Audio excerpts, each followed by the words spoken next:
En medio de la calma en que vivía la ciudad de Loja en aquella época, en que aún no se conocía la luz eléctrica y las pocas callejas quedaban sumidas en la obscuridad a las 7 de la noche, comenzó a suscitarse un hecho que aterrorizó a la escasa y recatada población de ese entonces. Tan pronto en la iglesia mayor sonaban las 12 campanadas que marcaban el filo de la medianoche despertando a brujas y fantasmas, sobre el empedrado de la calle Bernardo Valdivieso, 1, se escuchaba el ruido producido por los cascos de un caballo que salía a todo galope desde un recodo de la Miguel Riofrío y luego se perdía por las calles periféricas de la ciudad, que entonces eran apenas estrechos callejones. Las personas que, admiradas de la audacia del jinete que se atrevía a salir a esa hora de la noche, se asomaban a sus puertas o balcones, solo atinaban a ver un cuerpo con capa y sotana, de cura pero sin cabeza.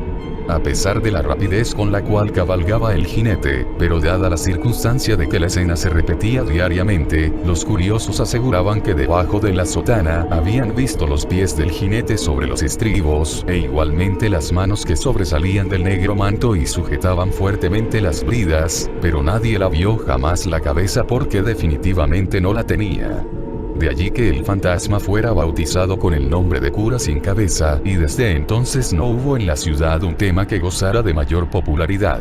Los hombres muy valientes, por cierto, aseguraban haberlo visto frente a frente, mientras que las mujeres se santiguaban cuando oían mencionar su nombre, y para los niños no había mejor cosa que nombrar al cura sin cabeza para que se portasen bien e hiciesen lo que ordenaban los adultos. Se hallaba en su punto culminante este reinado de terror impuesto por el cura sin cabeza cuando ocurrió algo inesperado. Lo mejor de la sociedad lojana había concurrido a una fiesta que se dio en una elegante casa del barrio de San Agustín, en donde los convidados comieron, bebieron y bailaron hasta momentos antes de la medianoche, hora en la cual todos procuraron retornar apresuradamente a sus hogares precisamente por temor a un fatídico encuentro con el cura sin cabeza, del que decíase que iniciaba su recorrido a esa hora.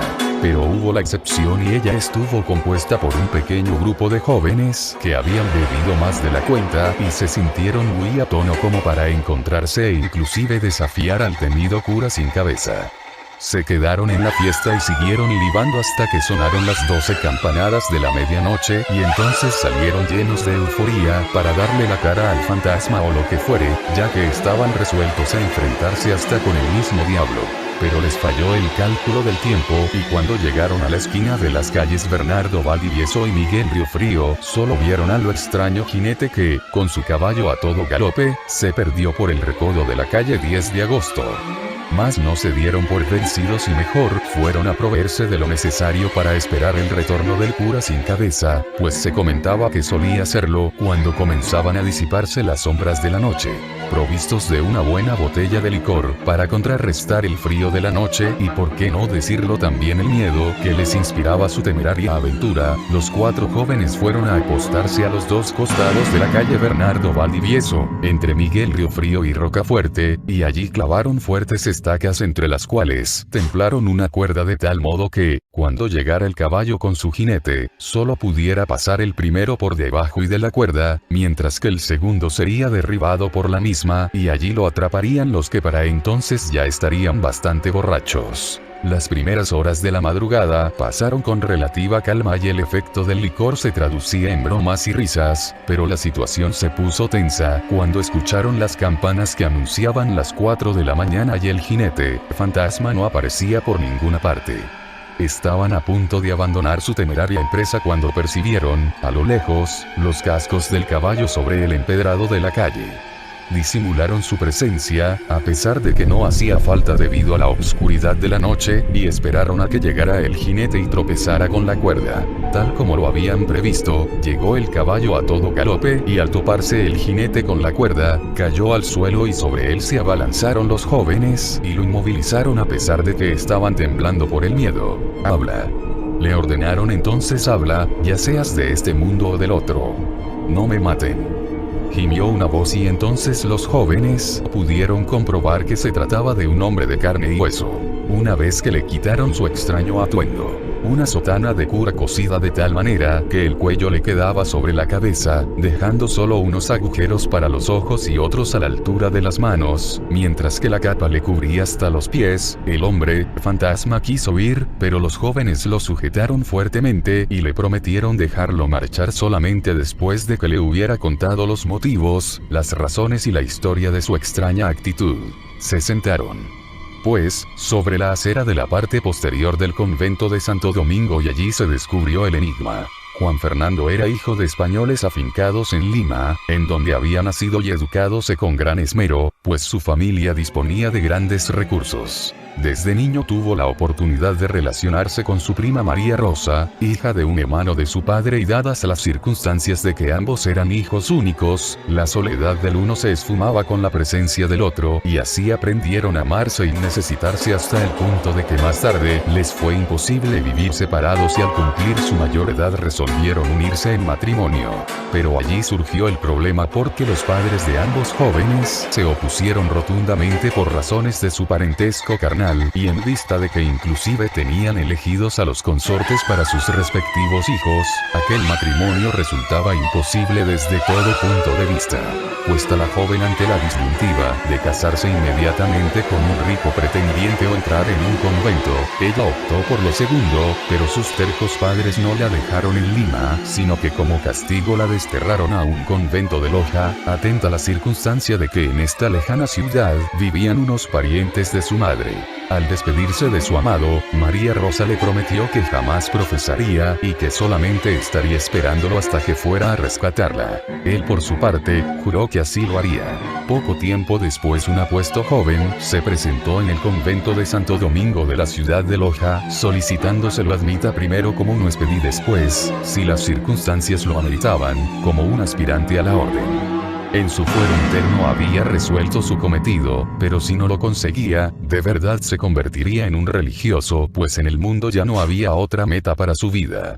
Como los documentos que trajo desde Lima eran excelentes, el superior del convento lo acogió de buen agrado y hasta comenzó a confiarle pequeñas tareas que lo ayudarían a ambientarse y a sentirse cómodo dentro de su nuevo lugar de residencia. Qué lejos estaban los religiosos de imaginar que ese joven callado y austero que pasaba todo el día trabajando en el jardín o ayudando en los menesteres de la iglesia, era el mismo que por las noches se escapaba para ir a visitar a su amada que en igual situación se encontraba en otro convento de la ciudad. Asimismo los 4 jóvenes que lograron derribarlo de su caballo y lo tenían inmovilizado exigiéndole que les revelara la verdad, se hallaban bastante lejos de imaginar que ese hombre fuera el mismo que mantenía aterrorizado al vecindario como el supuesto cura sin cabeza. «Por favor, tengan piedad de mí», imploró el joven. Pero ante la imposibilidad de que lo liberasen sin revelar su identidad, comenzó así su extraña historia. «Soy forastero, vine desde Lima detrás de mi amada que fue desterrada a este lugar y condenada a vivir en un convento para que no se casara conmigo. Como no tenía amigos en esta ciudad, a uno de mis tíos que es fraile dominico en Lima, le pedí que me diera recomendaciones para hospedarme en el convento de Santo Domingo de Loja. Conseguido esto, pensé que había culminado la primera parte de mi empresa. ¿Cuál fue la segunda?», le interrogaron con curiosidad los captores. «Voy a contarles», prometió el joven, «pero por lo menos suéltenme para poder hacerlo con relativa calma». Ellos accedieron y el joven continuó. La segunda parte resultó aún más difícil y temeraria, pero no había otra manera de cumplirla. Como uno de los padres dominicos acudía todos los días a celebrar la misa de 5 de la mañana en la iglesia del convento donde se hospeda mi novia, me ofrecí para acompañarlo y servirle de acólito.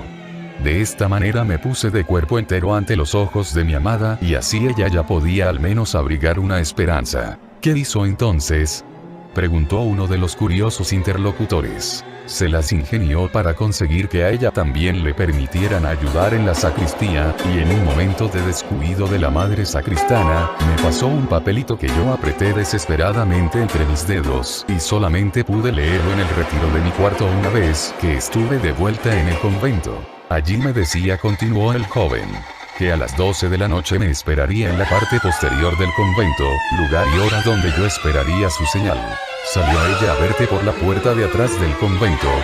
«Imposible», Solo pude escuchar su dulce e inconfundible voz que me decía que me amaba. Y con grandes esfuerzos poco a poco hice un pequeño orificio en la pared, por donde ella deslizaba su fina y pálida mano, que yo cubría de besos hasta que llegaba la hora de volver a separarnos. Pero ¿por qué tenías que disfrazarte de cura sin cabeza para acudir a esas citas?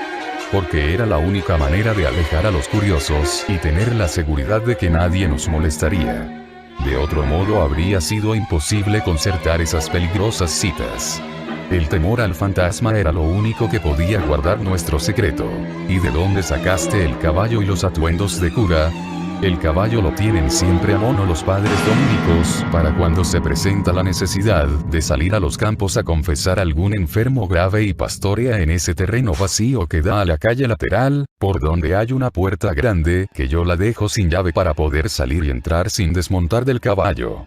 Lo demás fue fácil hacerlo con unos hábitos viejos que encontré en un baúl del convento y que seguramente pertenecieron a frailes ya fallecidos. No hay duda de que eres bien osado, comentó uno de los captores. No habían alternativas y el amor lo supera todo, replicó el limeño. Termina, dijeron los otros. Estamos ansiosos por conocer el final y fíjate que ya amanece. En todas las entrevistas nocturnas con mi amada, planeábamos la fuga para el día siguiente después de la misa de 5 a la que yo concurría infaltablemente como sacristán del padre dominico, pero todos los días había algo que estorbaba nuestro plan y sobre todo, ella no se arriesgaba a ponerlo en práctica. Así han transcurrido varios meses que han sido para los dos un verdadero infierno de angustia ante el temor a ser descubiertos, y esto al fin ha ocurrido ahora, truncando nuestro sueño de manera definitiva, terminó diciendo el joven con profunda tristeza. No, contestaron a coro los 4 jóvenes lojanos, que para entonces se encontraban ya repuestos de tremenda borrachera. No, repitió asombrado el limeño y luego preguntó. ¿No van a entregarme ustedes a las autoridades para que me encierren en la cárcel por lo que he hecho? No. Volvieron a repetir los 4 y uno de ellos, interpretando el sentimiento generoso y hospitalario que es proverbial en los lojanos, agregó. Te vamos a dar la última oportunidad de convertirte en el cura sin cabeza para que vayas esta noche a contarle a tu novia lo que ha ocurrido y prevenirla de que si mañana no se fuga contigo, se quedará para siempre en ese convento. Si ambos no aprovechan esta generosidad de nuestra parte, olvídate de que nos hemos visto, porque si una noche más de la que te concedemos, te apareces por aquí como el cura sin cabeza, irás a parar en la cárcel con caballo y todo.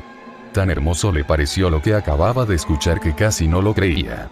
Los abrazó a los 4 muchachos como a los hermanos que nunca había tenido y corrió a preparar su huida. Nunca se supo cómo y cuándo lograron escapar los 2 jóvenes peruanos, pero después de algún tiempo se recibió en el correo central una extraña postal que armó revuelo en el vecindario porque estaba dirigida a los buenos amigos que me ayudaron a escapar y a conseguir mi felicidad, el cura sin cabeza. Desde entonces se tejieron más historias alrededor del cura sin cabeza, pero el único hecho inequívoco fue que nunca volvió a vérselo en las calles de Loja. Y como la postal que se recibió en el correo provenía de Lima, comentábase que seguramente estaría siendo de las suyas en la vecina República del Perú.